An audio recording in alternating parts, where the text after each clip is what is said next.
in the meeting. Okay. Let's.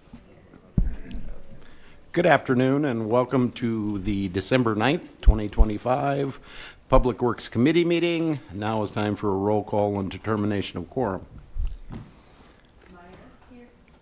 Here. Roberts. Here. Maher. Here. Bieberdorf. A quorum is present. Thank you. Now is time for the adoption of the agenda. Second. We have a motion and a second. All in favor? Aye. All opposed? Motion passes. And now it's time for general public comment.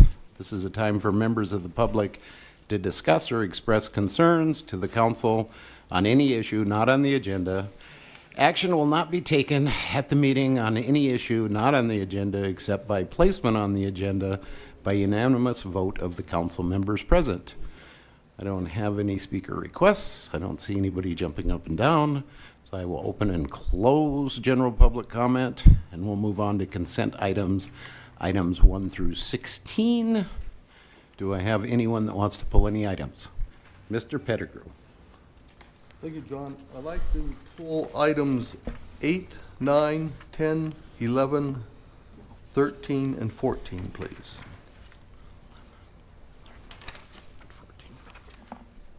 Okay, so with that, I will look for a motion for items 1 through 7 and 12 and the remainder of the consent. We have a motion and a second. All in favor? Aye. All opposed? Motion passes. Item 8, PW, you made me do this, so I have to read all these in. Yes. PW 120925-07, authorize staff to advertise bids for one new 4x4 crew cab truck in the estimated amount not to exceed $80,000 delivered, primarily to be used by the Fleet and Equipment Maintenance Group.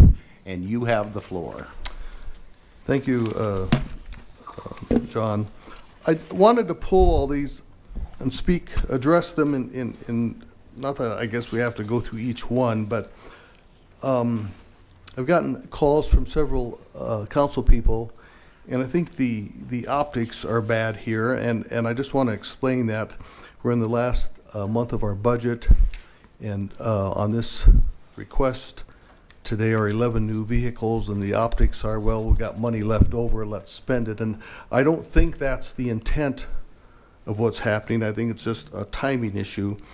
But when I first got on the council a couple years ago, I requested that when these vehicle requests come before us, that we are provided more information. At that time, I called Roger Hall. There were some vehicle requests, and he set me up with a city staff person, and they drove me to where these vehicles were, and I could see with my own eyes they were in deplorable shape. So in my mind, those were legitimate requests. But when we get just these, I'll say, blanket requests for vehicles without any pictures, maintenance schedules, condition, I'm just slow at approving any of those. So I would just ask in the future, as this moves forward, when you have these requests, please provide us with that. I was on the phone yesterday with Shannon and Roger and I don't know, someone else with the city, and asked, take me to the site so I can look at them. And they did that better. They got me pictures, explanations, conditions of the vehicles, maintenance records, all yesterday, and it was amazing. So it satisfied my mind that these requests are accurate and legit and probably necessary. So I'm just asking that if the city staff could do that in the future, I think that will just help all of us make better decisions. So given that, forget the gentleman's name from the maintenance division. Is he here? Are you the one that wrote that report? I mean, he did an amazing job. I thank the entire city staff for what they did yesterday. They're very responsive, and Gerard wrote a report that I got, and thanks, Gerard. That was very helpful. So those are the types of things that we'd like to see in the future. But on these vehicles, I don't know, Chairman, if you want to take them one by one, there's a few of them that I know were previously approved by the council 6 or 7 months ago, and for whatever reason, those purchases weren't made due to lack of inventory or something. So we've already approved those, and I think it's only right, since we didn't get the purchases done then, to do them now. And then some of them I just have questions on in general. So that's the end of my comments for now. Well, Thank I'm you. sure you will have more as we go through them. Go ahead if you won't. Okay, it's already active. I just was gonna, part of that is my fault, I apologize. The process of getting the photos and the additional explanations is fairly new. And so, in addition to all the other paperwork that we put together for it, that was my bad and I apologize. Like I say, it's a new process, so just trying to get used to that, but I will do better in the future of getting those put together. With regards to the 3 maintenance vehicles, those are all 2025 CIP equipment budgeted expenses. We had some issues with the original bid on a couple of them where one of the vendors, they weren't able to provide the pickups what we needed, so we had to change course. Another one, we had it all ready to go, we were gonna buy it, and that fell through. So really, the timing is bad with it being the end of the year, but it really was logistics that happened throughout the year that got us here. And we wanted to get request to bid prior to the end of this fiscal year. Even though we are spending 2025 monies, we wanted to get the bids out this year, though they won't be paid until 2026. The Parks Department vehicles, those are actually 2026 CIP equipment purchases. We are gonna get them ready to go so that come January 2nd, we can get those POs issued and get them ordered, because with state contract vehicles, you are limited on how many the manufacturers will provide to you. So we just want to get it ahead of the game before everybody else gets in there. But those were approved by the CIP committee and the council for 2026 purchases. And then the last one is water department vehicles. They were going through their year-end budgets and realized that, oh, we had 2 pickups budgeted for this year and it was just an oversight. So we just wanted to get those purchased off state contract while we still can. And then I'll answer any other questions you may have. Go ahead, Ron. Thank you, Lindsay, for that explanation. You don't owe us an apology. We're all busy. So don't worry about that. So a question, and I'm just going from memory. I've talked to a lot of people on these, and I talked to Jeff about these Parks Department's vehicles, and he made me aware 2 of their pickups will probably go to the junkyard when they're done, and I got pictures of them. So I don't have a problem with those. My question on the 3 remaining, and Jeff did a very thorough job on explaining, I guess we've changed the way the city does some business. We used to use subcontractors to provide maintenance and lawn care at a lot of our buildings, and I guess all that's being brought into the city's responsibilities. So in doing that, has any cost analysis been done, or can a cost analysis be done? We know what the vendors charge us to mow the lawns or do whatever they need to do. They send us a bill. And now, if we're gonna bring that under our umbrella, what's the cost analysis for buying 3 pickups? I'm sure we're gonna have additional equipment. Would assume we're gonna have additional manpower. What's the benefit, and are we gonna actually save any money? During the summer, when I'm driving around town all the time, I see all these subcontractors that mow lawns, and I think, man, that's what the city should do, is hire a subcontractor. When the mower breaks, they gotta buy it. When they need a new trailer, they gotta buy it. And for the city, we gotta buy that equipment, just a cost that we have to, spend that money on. So I'm just wondering, can a cost analysis be done on those other 3 pickups, if that's, truly what they're for, so we know the cost benefit? So I don't know who I'd ask that question to, but Mike, you're looking at me. You can answer that. Well, I don't know if I can answer your specific question, but I can tell you going forward that we will do a cost analysis on, as we look at things, bringing them in-house to evaluate whether that's the right economic decision to make for the city. So these particular ones, I can't answer your question today, and I will certainly do some homework on that and let you know what I find on it. But I haven't done the analysis on these, but that is my expectation going forward, that we would do that on all of these. Thanks, Lloyd. Jeff, do you have any input on that?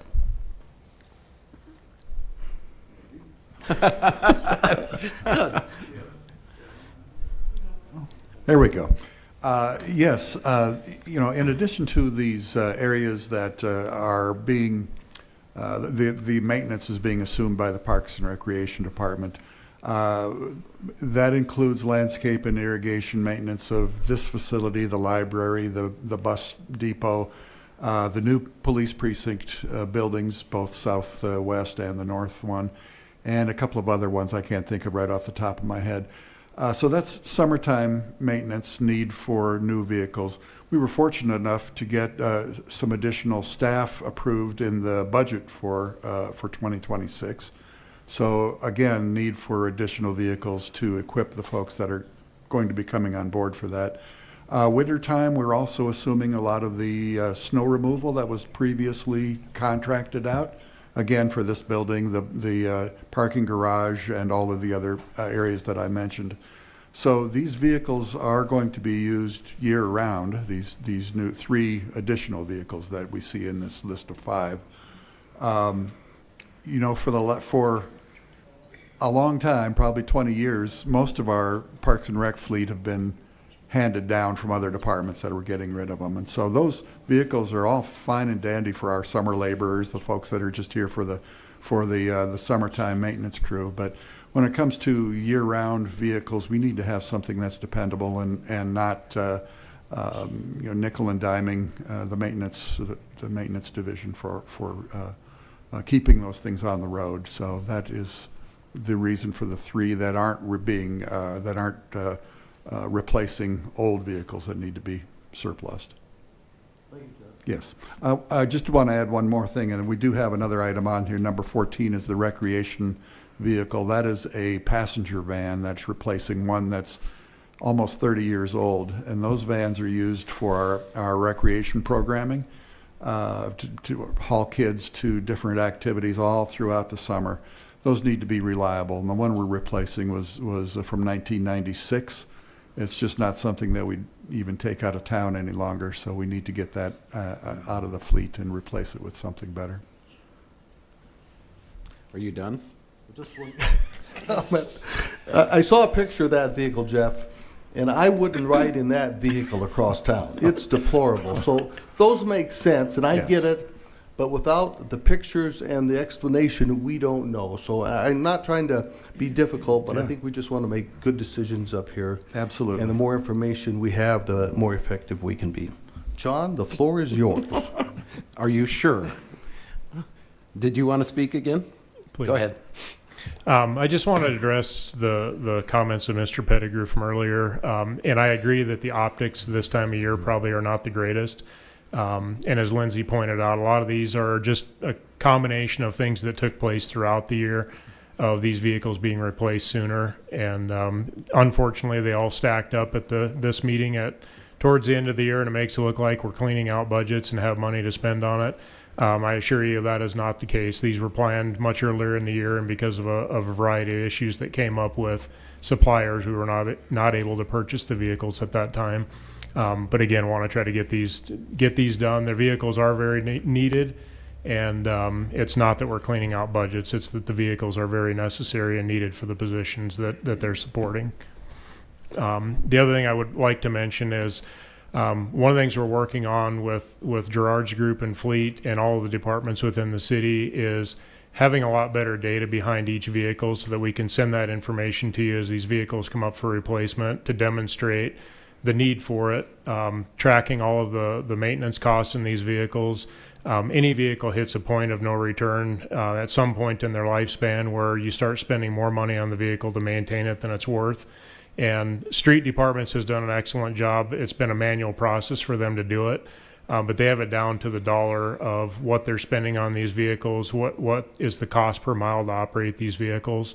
And that's the type of data that we should be supplying you in advance of these requests for purchases so that you can see what that data looks like and how badly that vehicle needs to be replaced. And with that, I would also say I had a chance to review some of the vehicles with the street department yesterday. They had a truck in there, I think it was 12 or 15 years old, that you would think by that point in the life of the vehicle that they would be spending a lot of money to maintain that vehicle. That particular one showed that that's been the lowest cost the last few years to operate that vehicle in its life. And so that would tell us also that that vehicle doesn't need to be replaced. So the data can work both ways, and in that case, it tells us that we don't need to replace that vehicle right now. It's not costing us a lot of money to operate.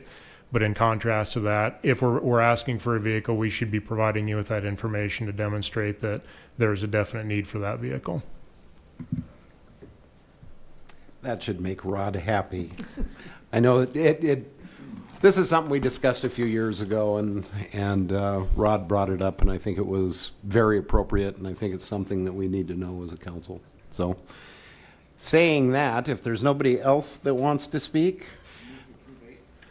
I'm going to make a motion, or I'm going to ask somebody to make a motion to approve 8, 9, 10, 11, 13, and 14 together.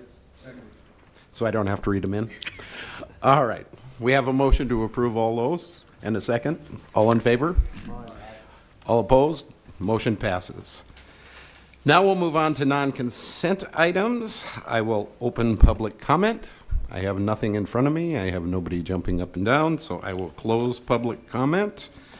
We will move on to Public Works presentation, WRF South Plant Improvement Projects, updated by Eddie.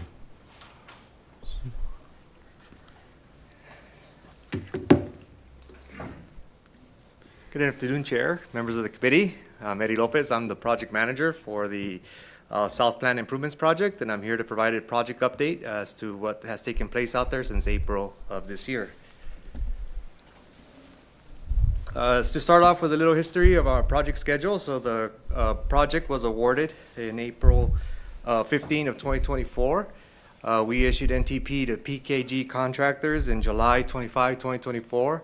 We have a little over a year and a half of construction that has been completed to date. If I could take your attention to the image there on the right. We'll be using this image to convey project schedule. You'll see it in the newsletters and in this presentation. So each of those circles represents an action item that needs to take place as part of the contract. As work progresses, the blue circles will slowly transition over to orange. So again, just to point out, the project is around 37% complete now. Something else that we are doing too, we're tracking our construction via aerials and construction cameras. I have a little video that will be playing so you can take a look at work that has taken place from April to around the Thanksgiving weekend. Some project milestones that we hit along the way. In July of 2025, the construction of the secondary clarifier splitter box was completed. That was a big win for the project. The plant flow is going to go through that structure. So all three of the aeration basins are connected there, and flow is split to our four clarifiers from that point. So that was a big win for the project. Also in August 2025, the concrete slab for the lower level of the South Electrical Building was complete. At this point, that structure is at a much better position to receive our precast structure sometime in January, February, weather permitting.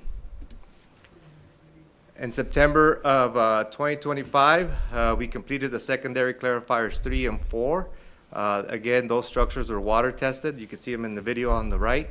Those structures were tested and they passed, and we're in the backfill operations right now trying to take advantage of this weather before the frost sets in and prevents us from backfilling. In October of 2025, the roof panels were placed over our dewatering building. That is one of our major structures in this project. A lot of equipment's in there, and there's a lot of tech that would be inside the building. So putting the roof in there by October was a big win, as they're able to provide temporary heating to continue construction activities during the winter.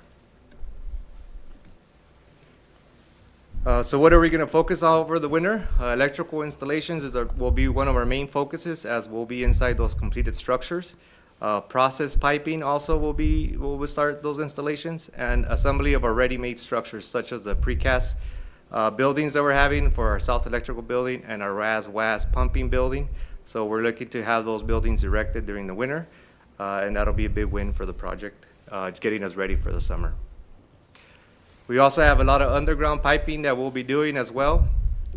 We got about 3.5 miles of piping to do, weather permitting. The contractor will try to get that in as well. One of the things that I wanted to focus on was our upcoming change orders. I do have a change order number 2 on the agenda for today. I did want to highlight that 80% of that change order is related to the replacement of the walkways for the primary clarifiers. During design, when we were looking at what type of improvements to do at the primaries, we decided to rehabilitate those structures in order to bring a cost savings to the project as a whole. Replacement at that time would have been $20 to $18 million. At this point, we're looking to just rehab the mechanical equipment inside those structures. However, as we drained down those tanks and we began work on those structures, we were able to observe that those walkways were deteriorated beyond repair. I do have some pictures there. So the picture up on the top is our walkways as you view them from the top.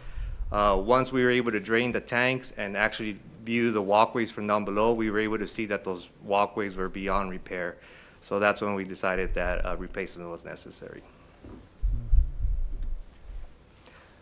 Quick history on our change orders. Change order number 1 came to council and was approved May 19, 2025. Change order 1B came to council October 21, 2025. One thing that I wanted to highlight about this change order is this change order is related to the project that took place at the solid waste facility, at the MRF, Materials Recovery Facility. We replaced the HVAC system at the MRF. And that project was added into this project as a cost-saving measure. Just due to the size of the project that we had, we were able to save about $500,000 on the original bid price. So this is the final change order that you'll see for that project. All the change orders will strictly be related to the South Plant Improvements Project. So change order number 2, again, that's what I'm bringing to council for December 15 for $404,155. Overall, once you sum it all up, we're about 0.32% of the contract change. Another way of viewing that number is we've been keeping track of what we're doing out there. We have our project credits. As we're going through the project, we look at various ways to save money, maybe remove items or take a different approach. So far, we have identified a little over $500,000 in savings. We have added operational value added requests to the project. And unforeseen conditions is another item we're tracking. We have about $900,000 in unforeseens. A lot of that cost came from change order number 1, where we ran into unforeseen soil conditions, and then the $300,000 that I'm bringing today. So overall, once you add it all up, we're at $547,000 in increase to the contract. Again, 0.32% increase from the original amount. Encumbered funds to date, total project as a whole is $204.7 million. We have a little over $500,000 in change orders, $76.8 million in construction completed, and we have another $127.3 million to go for the project. Just as a reminder for our funding sources, we do have $52.8 million. We did receive $52.8 million in grant, and we have $136.5 in SRF. And the remaining of the balance will be paid through the enterprise cash reserve funds for the project. And with that, I'll be open to questions. Thank you.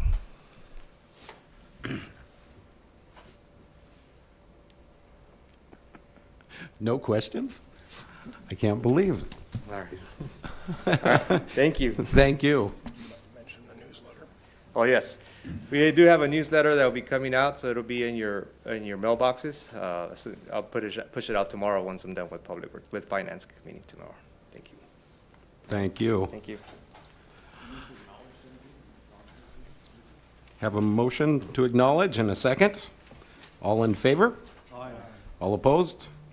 Motion passes. Item 18, PW 120925-15, approve change order number 2 to PKG Contracting Incorporated for the WRF South Plant Improvements Construction Package 2, project number 2629.2/CIP number 5129.2 for an increase of $404,155. Now look for a motion. Have a motion to approve and a second. All in favor? All opposed? Motion passes.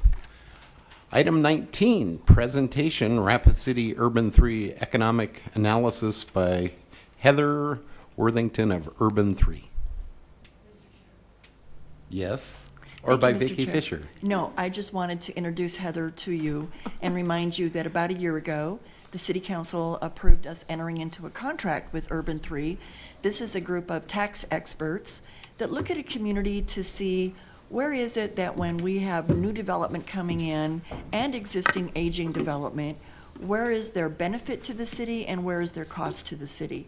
So in noting that, we asked Urban 3 to look at residential, commercial, mixed uses, our historic area, and because of all the discussion of late, we had them take a deep dive into TIFs. And so with that, I'll turn it over to Heather. Oh, I'm looking very forward to this. Great. Good afternoon, council members. Thank you for inviting us today to present to you. It's been a really great project, a really interesting project. Just a little bit about Urban 3. We work all over the United States and Canada. We do what's called geoaccounting or geospatial analysis. So we're looking at your land use as it correlates to the revenue it generates for you. So that's basically what Urban 3 does. We are based in Asheville, North Carolina, up in the beautiful mountains. And we are also a hybrid remote team, so we have personnel throughout the United States. And I came to you this morning from snowy Minneapolis, so thank you for having us today. So I want to kick this off. I want to just kind of ground us in some of the concepts that we think about at Urban 3 in terms of what drives revenue generation and productivity for a city. And a city is really a collection of uses, right? It's a collection of land uses.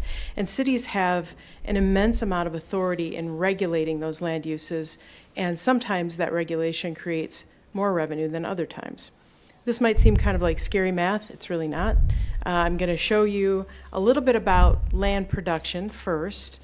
And really a city is, it starts out as clearly just a piece of land, and then it becomes something greater than that.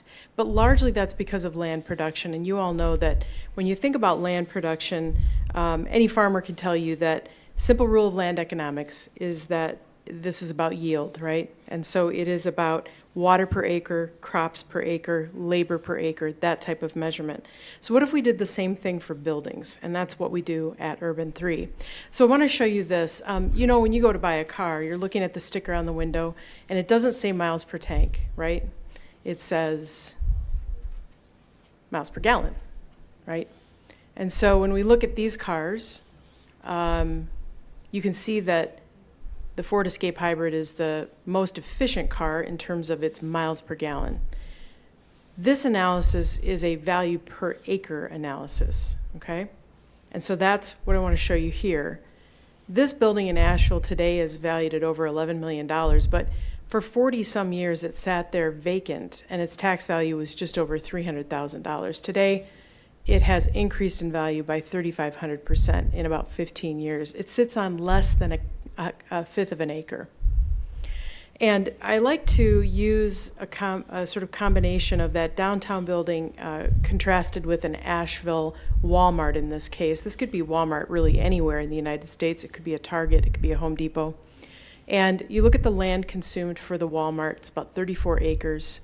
It pays about $6,500 per acre in taxes, whereas the downtown building is paying right around $634,000 per acre.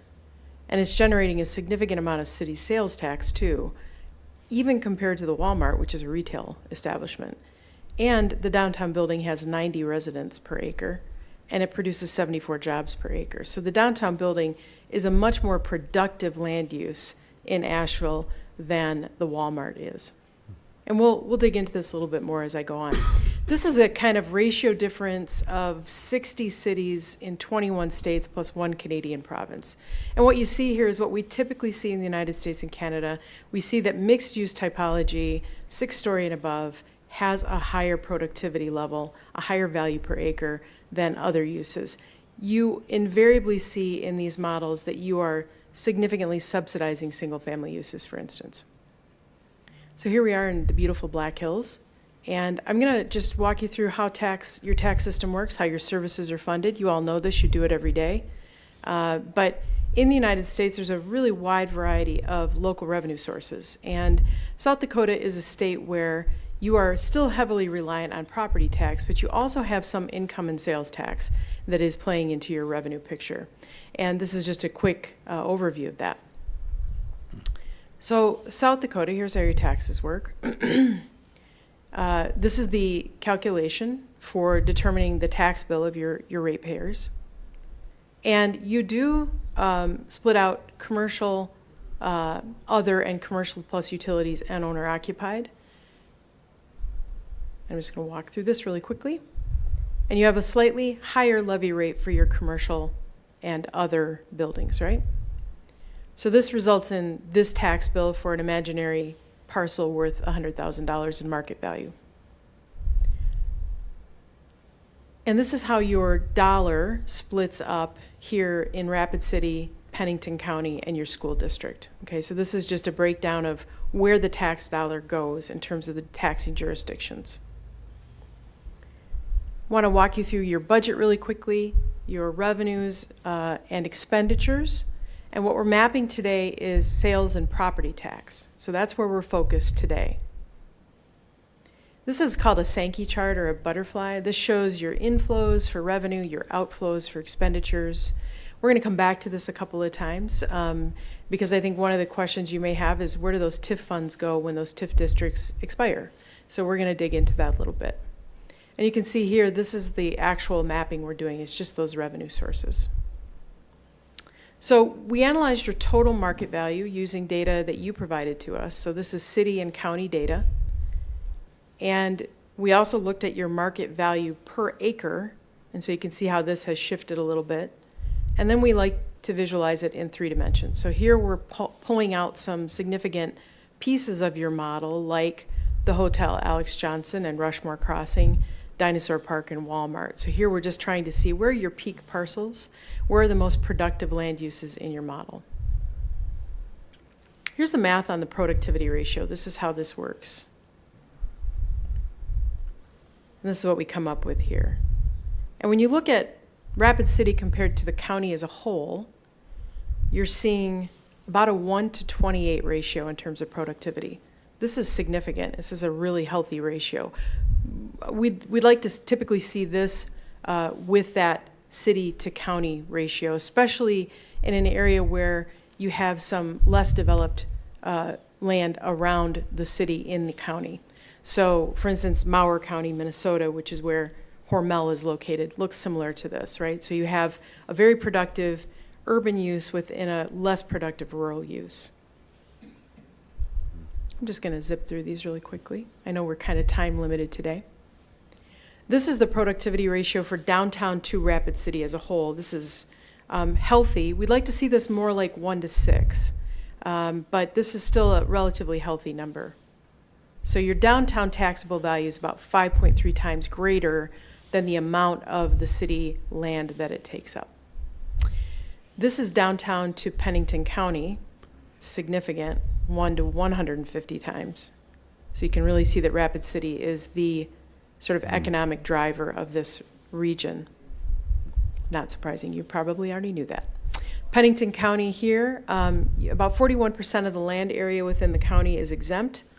A lot of that is due to non-taxable uses that are things like national forests, parks, just exempt, owned by BLM and Department of Defense. And so Rapid City is a particularly productive little part of Pennington County because of those surrounding exempt uses. This is a significant amount of exemption for a community. This is what we would typically see for things like state capitals, where you have a lot of state-owned property. So Rapid City, because it has a lot of federal ownership, has a similar kind of situation. I want to show you the taxable versus exempt just for Rapid City itself. You do have a lot of flood mitigation and, again, that federally owned property. So that's what we're seeing in the gray here that's showing up. And you're seeing, again, those items that we wanted to pull out in the model, including Rushmore Mall and the Arrowhead Country Club, and we'll come back to those. And about 28% of your land area is exempt. This represents potential opportunity for you in terms of thinking about how you leverage those tax exempt areas in the future for development, if you can. Let's dig into a few land use examples. So we compared your two Walmarts. You've got one on Stumer Road and one on, is it Lactose Street? Did I say that Lacrosse. correctly? Lacrosse. Lacrosse. Oh, I'm sorry. It's misspelled in my slide. That's embarrassing. Thank you. And you can see these generate about Lactose Street would be an interesting name. 0.6 million per acre on Stumer and then 0.7 million per acre on Lacrosse. You might be wondering what the difference is there. I can tell you Stumer is parked more heavily than Lacrosse is. So Lacrosse has a little less parking, Stumer has a little more. That's primarily the reason here.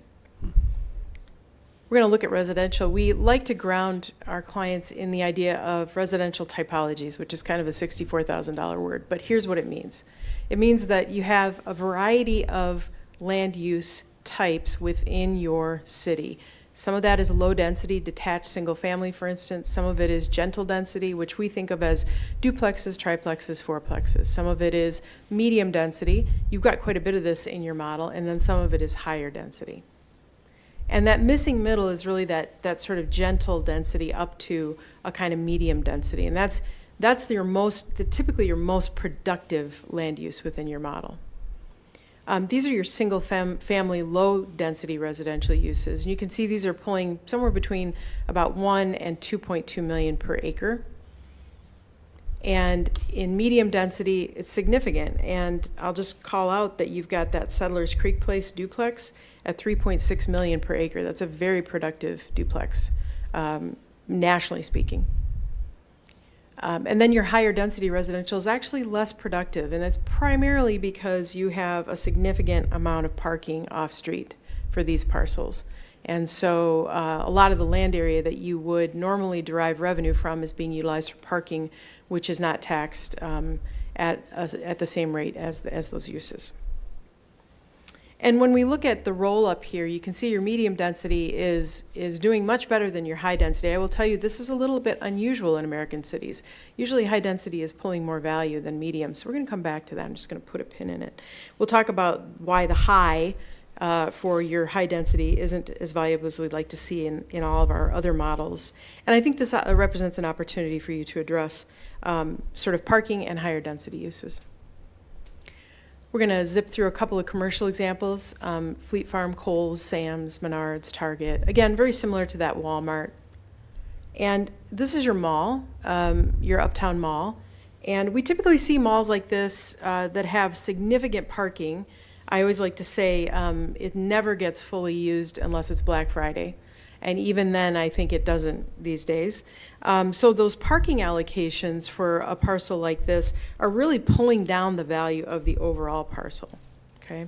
And which is why you're seeing on this one, you're seeing right around 0.2 million per acre, which is significantly less than it could generate for you. It sits on 61 acres. The mall itself is just 19 acres. So just to orient you to some of those opportunities, what we see a lot of cities in the United States doing is developing those outlots so that you can actually make those parking areas more productive.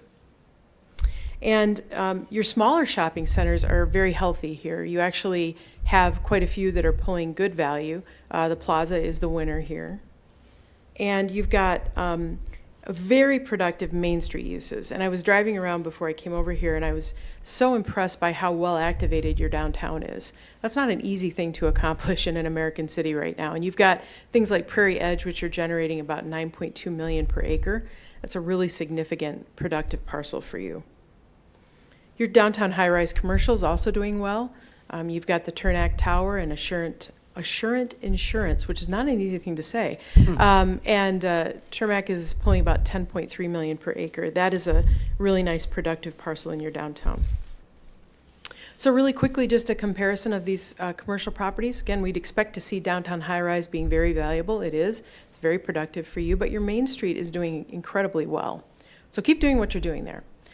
Mixed use, you've got some great mixed use buildings within your model. Some of these are quite old buildings, like the Buell building, that have been here probably for 120 or 130 years, and they are just incredibly productive. There's a lot of value in these buildings, and these are always the rock stars in every model that we do in U.S. cities.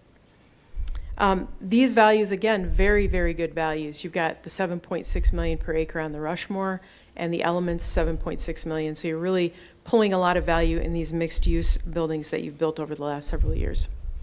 This is your peak parcel in Rapid City. It is the Hotel Alex Johnson. It's a lovely building.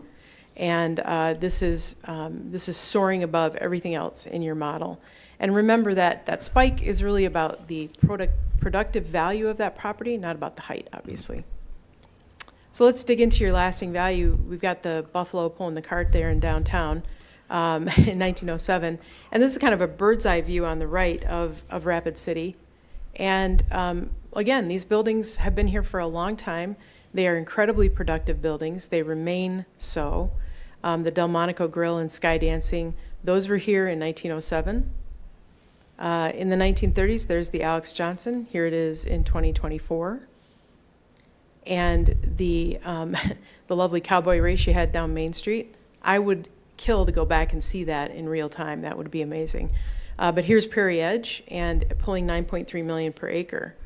So really doing well, these lasting value parcels that you have. Really quick scale and use comparison. I want to walk you through sort of why does this matter? What does this look like in terms of land area and the land use that you've regulated it for? And so we're going to compare that Prairie's Edge building, that very productive lasting value building, with your Walmart. And you can see that your Walmart is actually about 14 million. And if we put all of those little Prairie Edge buildings on the Walmart, we would get half a block of downtown in value for that Walmart, whereas the Walmart's really only pulling about $600,000 per acre. So your Prairie's Edge is just much more potent in terms of that land use. And then we like to do a quick roll-up so that we can show you these mixed-use commercial residential uses and the density of them. Again, your peak parcel is the Hotel Alex Johnson. It's doing very well, and it is considered a mixed-use building. It has retail on the ground floor, including a chocolate store that I wanted to go back and visit. And here we are, that residential pin that we put in this earlier. So here it is again. Your sort of medium density, high density residential uses are not as productive as we would expect them to be. And largely, this is because of parking requirements that you're imposing. So there is a way to fix that, a way to address that, and I think that's something for you to consider. And then I want to do a quick multifamily type comparison. So here we're looking at West Park Apartments on the left and Harmony Heights Apartments, and you can see that the parcel for Harmony Heights is quite a bit larger with many fewer units, okay? This is just a great visual example of how if you can make a development more compact, you can actually derive a lot more revenue from that parcel. And it's a pretty significant difference between those two parcels, 5 million per acre on West Park and only 1.8 million per acre on Harmony Heights. And here's the Elements, and we looked at this one earlier. This has 74 units per acre and pulls about 7.6 million. So that's a quick side-by-side for your multifamily type comparison. Here we're going to go through a couple of slides that'll help us kind of reconnect land use to the model. And so again, I'm refreshing this. This is the market value per acre that we saw earlier. And we're going to pull a couple of examples out of this, the Elements, the Turnack Tower, Hotel Alex Johnson. And this is really about how land use affects fiscal productivity. Because you are so heavily reliant on property tax, it matters how you utilize your very finite land resources, right? So this is what Rapid City looks like in what we call a tree chart on the left. You've got about just a little over 32,000 acres, and you can see that a bunch of your acreage is really devoted to other uses. Some of that is government, some of it is exempt. Your single family is about 7,500 acres. Your mixed use is only 24 acres in this model, and your multifamily is just over 1,000. Your missing middle is just about 1,100, and your industrial is about 2,100, commercial about 3,100. So this is what it breaks down to between acres and value. So you've got 32,541 acres, you've got $11.1 billion in value, and you can see kind of where that flows out. This is, again, the tree chart representation of it, because we're going to look at this by type. So we're going to look at single family, commercial, and mixed use. And you can see your single family about 2.5 times in terms of the amount of productivity per acre. Your commercial 1.9, and your mixed use 10.2. So your mixed use is very productive in terms of generating revenue for the city. And when we look at it in a pie chart, it looks like this. Now let's just dig into your sales tax analysis. So sales tax is a bit tricky. This is a really quick overview of kind of how we're able to access sales tax by state throughout the U.S. There's only 2 states that have zero access. That's North Carolina and New Mexico.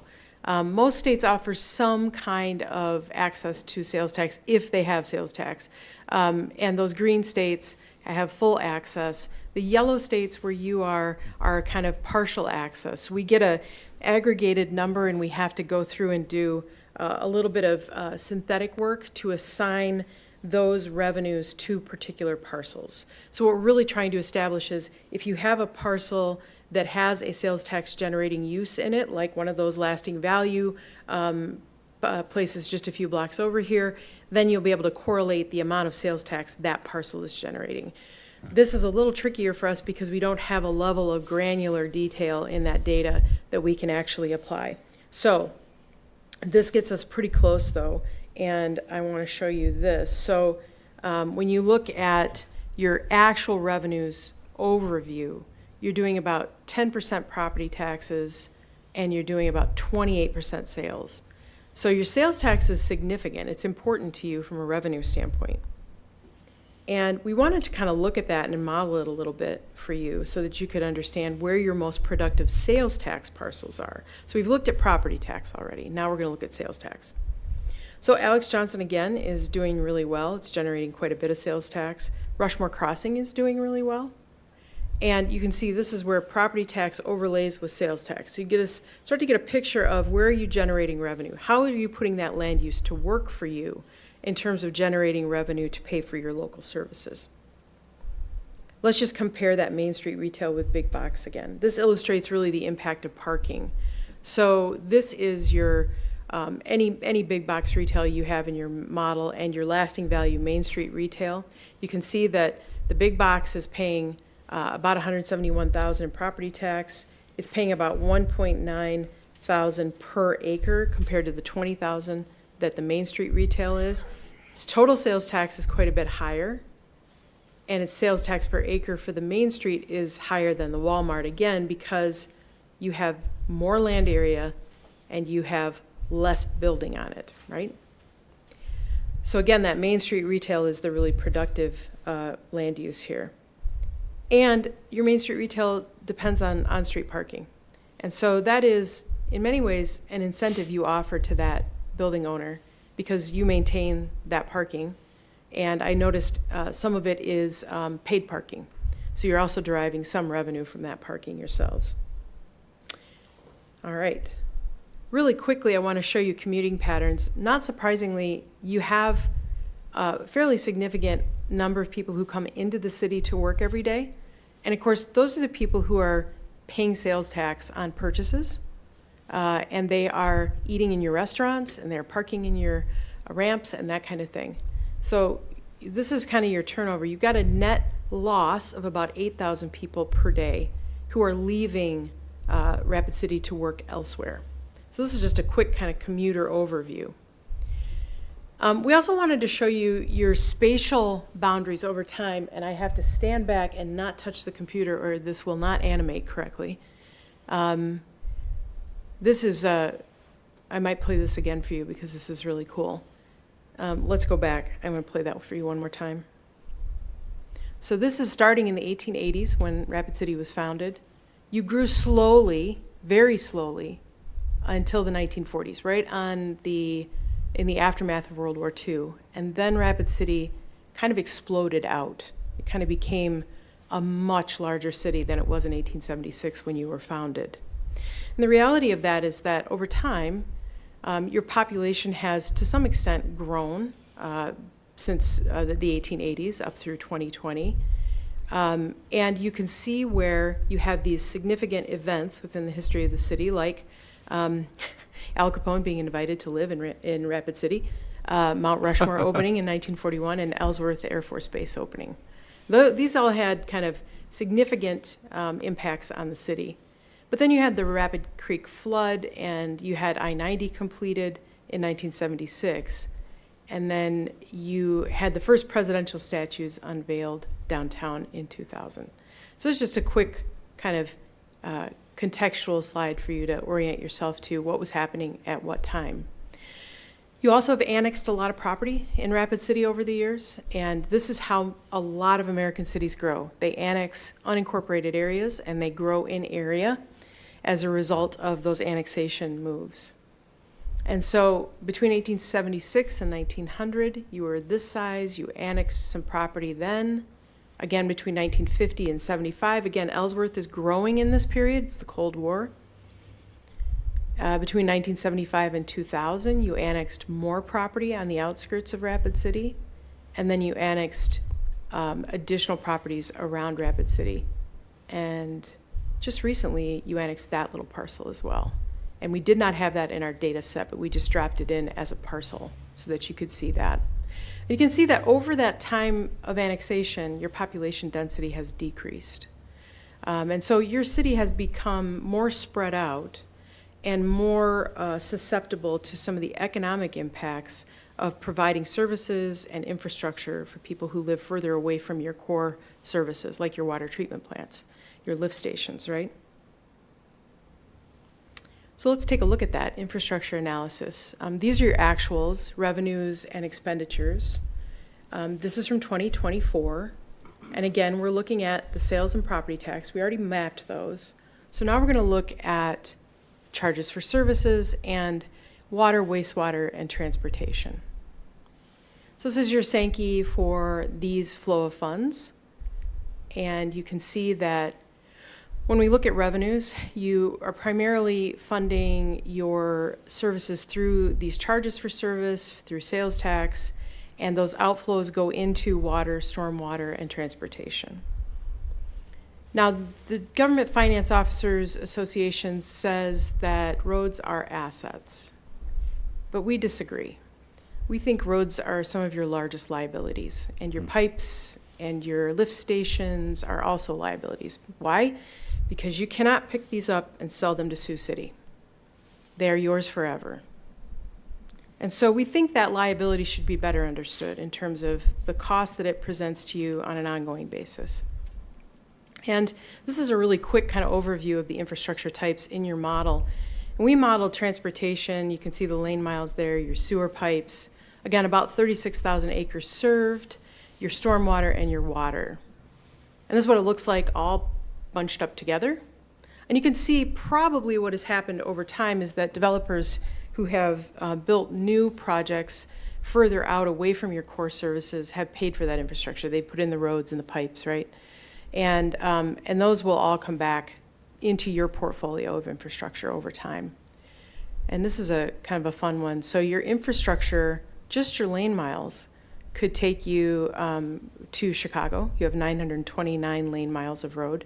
You could go all the way from Rapid City to Chicago. You could go all the way to Schaller, Iowa, just with your water pipes. With your sewer, you could go all the way to Union Grove State Park, South Dakota. And with your stormwater drainage all the way to Hooker. So that's just a quick kind of overview of the actual length of infrastructure of all of your different services. We also want to just do a quick comparison, and we used a couple of cities that we think are similar in size. We used Asheville because we know that one pretty well. They have about 564 lane miles to your 929. Boulder, just down the road, 624. Boston, which is a much larger city but a more compact city, they have 934 lane miles. And San Francisco, this was kind of a surprising one to us. Again, a more compact city, but 1,000 lane miles. So what happens to a road over time? Well, I think everybody knows what happens to a road. It degrades. We get freeze and thaw cycles. I can imagine this environment is not an easy environment to maintain road infrastructure in, because I tried to do that for 20 years in local government in Minnesota, and it was not easy. So I understand what you're up against here. But this is kind of a quick visualization of what happens to a road over time. And you know that you've got these kind of operations and maintenance cycles, you've got capital investment cycles where you actually go in and completely rebuild a road. And you also have these sort of restarting cycles. So you get through say a 60-year cycle and the clock starts again, right? I always liken it to painting a bridge. You get done on one end and you turn around and start painting back to the other end of it, right? It's just kind of never ending. And this is what it looks like in terms of how anywhere in the United States could think about preventative maintenance versus minor and major rehabilitation and a full reconstruction. And this is just a pavement condition index. This is a very general PCI kind of approach, right? And we did use your data to look at this, but this is just a general anywhere US kind of approach, right? So rehab is one way to do it. You can also do preservation, which is a much lighter touch in terms of the amount you're investing in that preservation cycle. And you can see on the right, you're spending about $15 million on a rehab kind of approach versus the $12 million you'd spend on preservation. And of course, we all know it's always worth crack sealing and seal coating, right? It's always worth taking care of the pavement after you put it down. So just really quickly, you can see where you get to a moderate quality for your roads versus a great quality for your roads. This is just a nice kind of reminder. Your key infrastructure here, we looked at your PCI. You know, you've got a lot of pavement that's in really good condition. Some of it's in moderate condition, a little bit of it's in great condition. And in your core, it's in particularly good condition. These spending needs are really accounted for in the full reconstruction of roadways, including pipe. So when we think about reconstructing a road, we're also considering any kind of underground infrastructure, including sewer and water. And here we're just going to kind of walk through your pipe risk, fairly significant in some parts of the city. Again, you're a city that was founded in the 1870s. And I know in my city where I live, we have hydrants that are still in place from about 120 years ago. So some of these things can last a long time, but they don't all. And we know that a road is forever, but so is a pipe. And this is part of the challenge that you have as a city. And I think this is the most frustrating part of local government sometimes, is trying to explain to residents, yes, we just rebuilt that road, but 50 years from now, we're going to have to do it again. And so we're going to need to build up our balances in order to do that, right? So we did a quick fiscal audit of your infrastructure, and this is just a comparison. These properties are in South Bend, Indiana, but these were built in the 1970s, a very classic cul-de-sac kind of typology. And the annual cost for providing services in this neighborhood is about $78,000 a year for roads, $35,000 for storm and sewer, and about $12,000 for water. So again, just kind of ground yourself in the cul-de-sac method of city development, about $125,000 for maintaining that infrastructure, city-owned infrastructure. This is a grid typology, so this looks, I'm sure, like many parts of Rapid City have this kind of classic grid typology. This is like the neighborhood I live in. 38,000 on roads, 28,000 on pipes, 12. So considerably less to maintain infrastructure in that grid typology versus the cul-de-sac. You get a lot of lost land area within the cul-de-sac, and so you end up kind of doubling back a lot. And your fire department will also tell you they hate trying to pull a fire engine into those areas. And your city area is about 57 square miles. Your roads, again, 929 lane miles. You're currently spending about $24 million a year. Our estimate is that you need to be spending closer to $81 million. This is the part of the presentation where I give you all the bad news at once. So you're kind of looking at about a $57 million deficit. Your pipes, not a lot better. You're currently spending about $10 million. You probably need to be spending more in the range of $31 million. Again, this is your sewer. You're spending 16, probably need to be closer to 28. And Your stormwater is significantly underfunded by our measurements at this point. So this is the quick roll-up of this. So the red diagonal bars are the sort of what we think of as the deficit in terms of what we know you need to spend in order to maintain these infrastructure investments. So a significant deficit in terms of what's needed in the future. So thinking about this per capita, so every resident of Rapid City is paying about this monthly right now. And let's talk a little bit about return on investment. So every time you make an investment in infrastructure, you are faced with an opportunity to think about how you leverage that financially for revenue generation. So how do we get here? Let's show you the math a little bit. So we looked at your budget. We looked at your wastewater utility system master plan update. And this is very tiny, and I apologize. This was the actual system information that we took from your data. We have a former budget director on our staff, and she went through this with a fine-tooth comb. And we determined life cycle need, again, based on your reports and information. And then we looked at this in terms of cost per acre. So here we're looking at that $426 million cost and the various components of your model that support that revenue generation.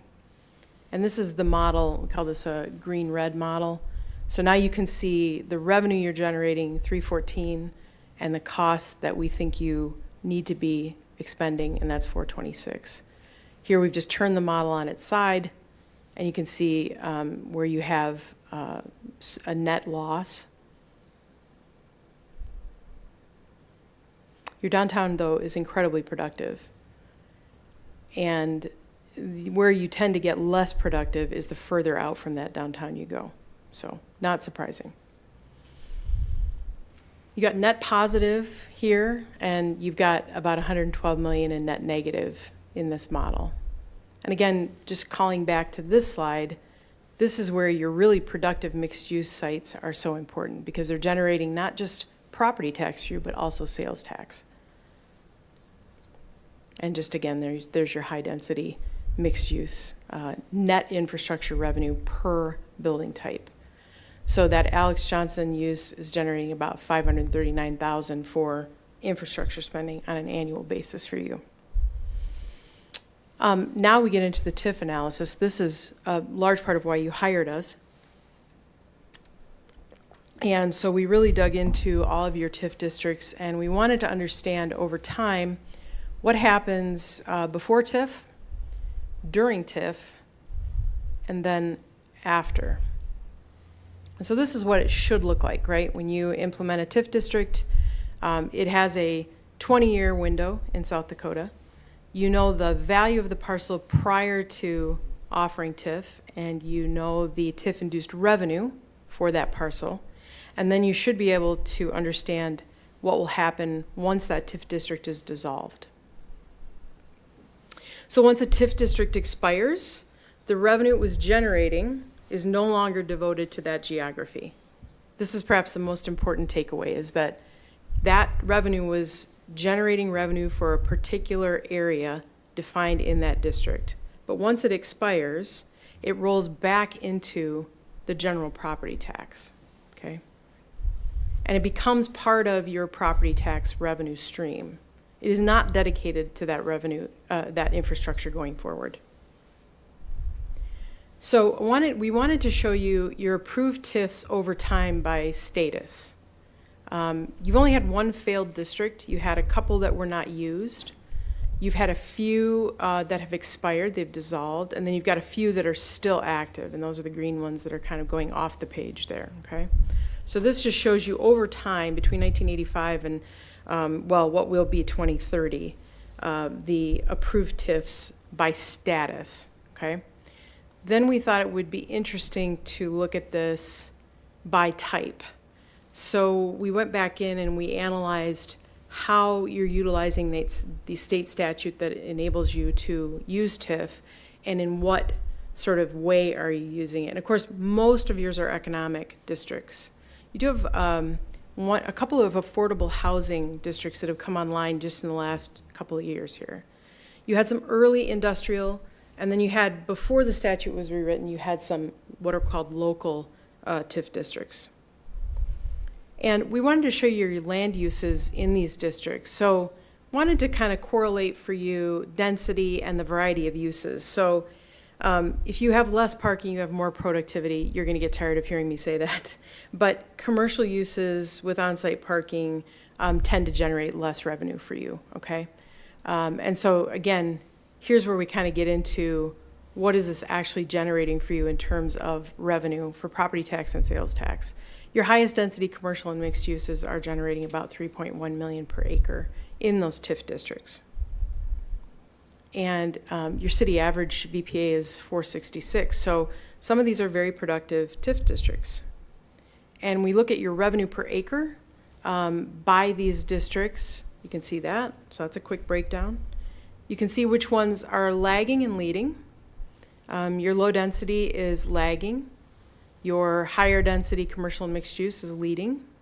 Again, revenue and cost per acre. And then some of them are not performing really at all. And I think you understand that. I think this is something you've been wrestling with a bit. I just want to show you a couple of examples of some that are doing well and some that are not doing so well. This is number 2. It was part of your Main Streets program. Your cost was about $52,000 and your revenue is about $85,000. That's a net positive TIF district for you. This is 46. A little further out, Red Rock Meadows. This is losing you money. This is Rushmore Crossing. It is a net positive district right now. And 68 is a fairly significant net negative district. This is the Block 5 project. I believe this is the Hyatt. Is that right, Vicki? Yeah. This is a significant amount of revenue. It's doing well. It's performing. Could be doing better probably, but you know, it's still cash flowing. And this is the roll up for these, just so you can kind of get a little taste of the different types of TIFs in your model. And then TIF comparisons by revenues and costs. So we like to look at a couple of different growth projections for you. And I know I'm kind of coming up on time here, so I'm going to try to get through the last few slides quickly here, but I didn't want to go too fast. This is a lot to absorb, so thank you for your grace. So within your model, you know you have these 4 different kind of typologies. And one of the things that's key about thinking about your city and how you develop it over time is that you think about it like a portfolio, like an investment portfolio. And from time to time, especially if you're near retirement, you may rebalance your portfolio, right? And when you get to be a more mature city, rebalancing that portfolio is important because you have older, more productive uses and you have newer, less productive uses. So one of the things you can think about is bringing that portfolio into balance. And the way you do that is by thinking about how many low-density residential units you're building compared to how many high-density units you're building. And it doesn't mean that you don't build any low-density units. It means that you just build a little bit less, right? And you build a little bit more mixed use, higher density. So let's look at that. We have something called a development evaluator tool. I like to call this a municipal pro forma. I did economic development for 20 years, and one of the things that always frustrated me was sitting across from a developer, having them tell me how this was going to pencil for them, and having no idea how it would pencil for me and the city I worked for. And so Urban 3 has developed this development evaluator tool. We can look at your existing uses, we can look at acres, the per acre net cost for infrastructure.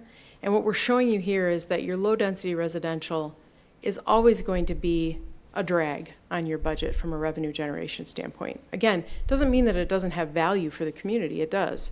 It's just not generating very much revenue for you. And we also look at site characteristics, so we can look at playing with different types of investments. So you could look at commercial, you could look at multifamily, et cetera, comparing that to this other use, which might be a low-density residential. Then you look at services, you look at ongoing costs for infrastructure and upkeep. So you're plugging all of this information into the tool, and it's generating a report for you that tells you your revenues and costs annually over the life of the project. So this is a really important opportunity for you to think about larger sites and how you might consider development on these, like the mall, for instance. So those are vacant parcels right now. They're part of parking for that use that pretty much don't get used.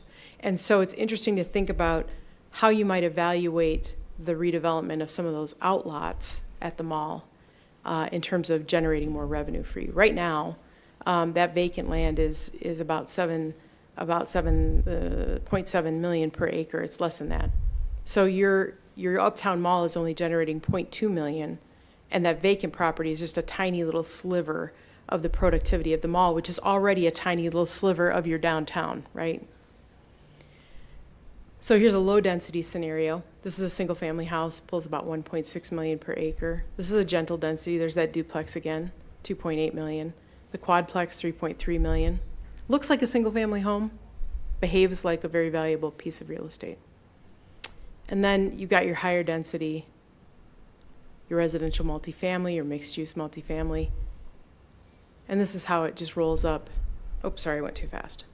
This is how it rolls up in terms of these development comparisons. So just to get a sense of where are you investing, how can you rebalance that portfolio, how can you derive more revenue from certain land uses so that you can become more economically sustainable.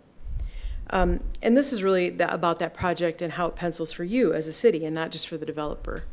And it's a great opportunity for infill development as well, so you can utilize that existing infrastructure to create more productivity. You've already got pipes and roads and storm sewer in those areas. You don't need to build new. It's already there. You can just leverage it. And then these just show development comparisons in terms of that projected revenue per acre and costs. And again, you can see that your net return for high density is much higher than low and gentle density. So now what? We're in the home stretch. Good news. Concentrated development is always more productive. You know this, you can see this throughout your model. Your downtown high-rise buildings are much more productive than your big box. And we know that uses like the Alex Johnson, which is definitely a lasting value use as well, it's been here since the 1930s, is incredibly productive for Rapid City. This is the roll-up net infrastructure per acre by building type. So again, you can see there's a direct linkage between how you're utilizing existing infrastructure and how much it's generating in terms of revenue for you. Infrastructure's forever. Again, these are your infrastructure lengths, so your roads, pipes, sewers, and they represent a significant liability for every American city. I can tell you that we've modeled we've modeled cities in almost every state in the union now, and I have yet to see this slide look any better than this. You're not alone. But this is a significant challenge for American cities. Think about how you can lower barriers to incentivize growth. You've got fairly substantial parking requirements. You can think about changing those so that you can utilize these parcels more effectively and make them more productive. And just thinking about that net return per acre. Leverage that existing infrastructure. Again, here's your mall, sitting on 61 acres, 19 acres of the mall. What could you be doing with the infrastructure around that and the parking? And then consider your spatial consequences. Spreading out is really expensive, and Rapid City has spread out quite a bit over the last 100 years or so. And then we like to recommend to you in particular that you rebalance that TIF portfolio. I think you understand that it's a significant challenge for you. Strongly recommend that you read Strong Towns if you haven't. Really great book here by Chuck Marone, as he calls himself, a recovering civil engineer. Great resource here for cities that are thinking about doing things differently. And as we like to say, always do the math. It is your friend, and it will not guide you poorly. So thank you for your time. I'm happy to take questions, and that's it. Any questions here? So I want to, if I can take a second, I just want to talk about the homestead TIF, just because I have a little angst towards that. That's one of the better performing TIFs that we actually have. The only reason it shows it isn't performing well is because we stuck, what, $10 million worth of city infrastructure projects into it, which one way or another, we would have had to pay for those projects. And this was the easiest way for us to do it. And the only way because we didn't have the capital to do it at the time. So the numbers are great. I really like to see that. I'm kind of surprised that Shepherd Meadows wasn't on that list. I was just speaking this morning to somebody about the current assessment on it, and the 2024 assessment was just under $320 million, which is fantastic on a 36 million, wasn't it 36 or $32 million TIF? I can't remember what it was, right in there. But it would be wonderful if we had another tool in Rapid City other than the TIF to use, but it is the only tool that we have. And I'm going to bring this up because I don't think the city of Rapid City will believe this, but I met with a former mayor last weekend that was very much against TIFs, and now he's running a city in Iowa, and he's using them just as quick as he can because he absolutely loves them now. So that really surprised me. But I've always been a proponent of the TIF, and the biggest reason why is if we had something else we could use, I'm sure we would use it. So anyway, thank you. And thank you for the presentation. It was wonderful. Oh, you're most welcome. You're most welcome. I think you are suffering right along with almost every other state in having a very empty toolbox when it comes to economic development. I just over the arc of my career in local government, I started out in the early 2000s with a full toolbox of incentives and programs and TIF and everything else. And by the time I exited local government in 2020, there was virtually nothing left in Minnesota for economic development. And so we ended up doing a lot of tax abatements, which are just as damaging as a TIF. And so I think it's a major issue we have yet to solve at any state level yet. So. It's unfortunate in Rapid City. Unfortunate and fortunate at the same time. But I'm sure that you noticed our Vision Fund, and our Vision Fund has sucked much needed money for our infrastructure for many, many, many, many years. It's created some wonderful projects, but it's put us into a deficit for our infrastructure. So, and I've said that forever. Go ahead, Vicki. Thank you, Mr. Chair. So it's been a pleasure working with Heather and her team and all the staff that gave numerous hours to get all that data in there for this calculation. And I think the takeaway that we're trying to ensure the council and the public, TIFs aren't necessarily a bad thing, but let's look at the land use that's being supported. We know that when we have a single family residential TIF, the property tax revenue and sales tax revenue from that will not cover that long-term infrastructure maintenance and replacement. So how do we address it? Well, the comp plan that was recently approved gives us an avenue of what to do. And primarily, it's that mixed use, bringing that neighborhood commercial back to these areas.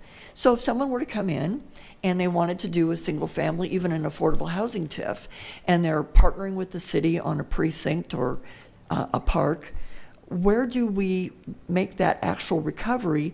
It leans into that commercial use. Oh, absolutely. And we've just got to work together, partner with our developers more, and encourage that type of mixed use activity. And I think then and only then will we see our CIP budget start to actually cover more of the replacement and maintenance expenditures. We can do this though. And now calling it out in black and white, sitting down with the developer when they bring in that master plan, We've got tools in the toolbox to help them be successful, but to help the city be successful too. And it's just going to take that partnership. The calculator tool, which is what I called it, Heather explained it towards the end. This is something that we can enter data in, sit down with developers, and say, here's the black and white of it. Here's where you're in the green, but we're still in the red. We need to be in the green too. So that's what this project needs to look like. And we can partner with them to find that happy median. I agree with that, and I think that also moves its way into, you know, some changes that have to happen in zoning, like smaller lots that we've been talking about for years. Before I retire, I promise. Making some of this non-conforming, you know, these duplexes, triplexes, all the stuff we have in town, moving them into conformity where people will actually get in and invest dollars and make this work. You know, that's been a huge challenge.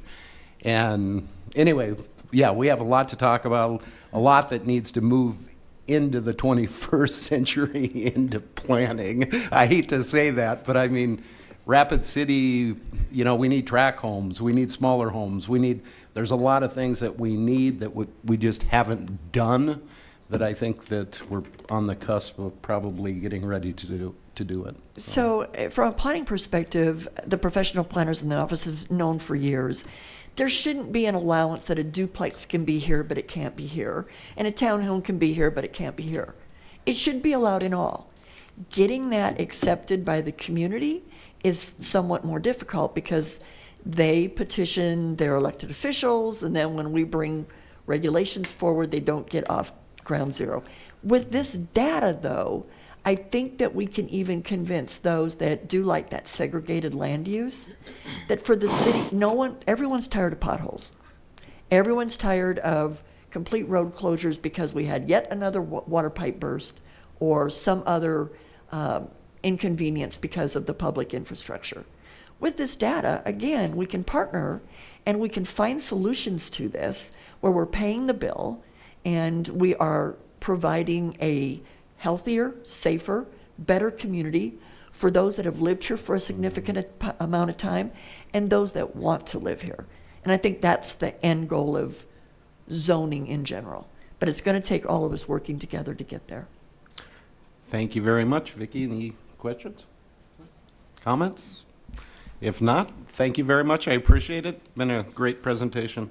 Thank you. I'll look for a motion to acknowledge. Have a motion to acknowledge and a second. All in favor? All opposed? Motion passes. Any alderman items? If not, I'll look for a motion to adjourn. All in favor? All opposed? We're adjourned. I always wanted to say aye, just for the heck of it.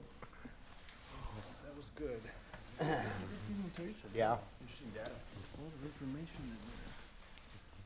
So Vicki, if we could figure out a way to make these non-conforming duplexes in Rapid conforming, then the